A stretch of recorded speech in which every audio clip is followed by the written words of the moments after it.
Okay, so I have a survey that I've brought in, and I've got an edge of pavement here. I want to put a curb and gutter on there. I'm using the linear templates command here, but what I'm going to do first is just look at the template I'm going to place there.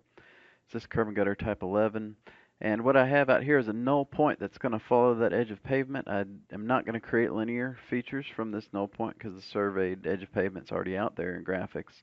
But I do want to create these 3 points here, the flow line, top of curb, and back of curb. And if we look at the feature definitions on these three, we have road curb back, road curb edge, and road curb flow line. And we'll use those in a second when we create our terrain model. So I have my linear template design stages set up here to create those 3 linear features. I'm not creating anything else, no meshes, no components, just the linear features is set to true. So when I drop that template there, it's going to create those lines for me.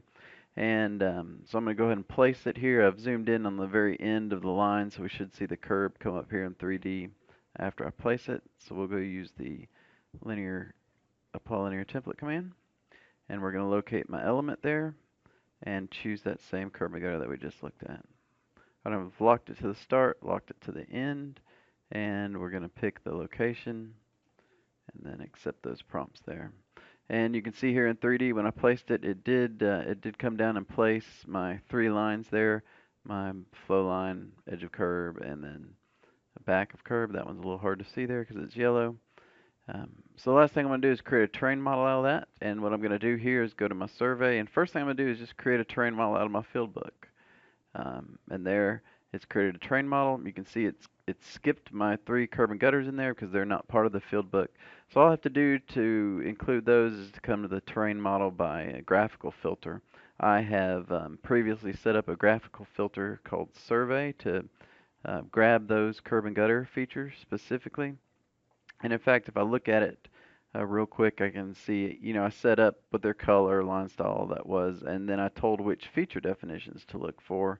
If I edit the filter, I can come down and say, get all my road curb feature definitions as well.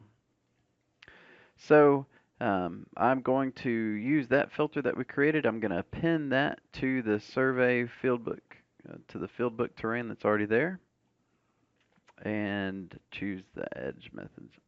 As soon as I do that, you can see now in 3D it's triangulating to my curve face. So that curve has been added to my terrain model.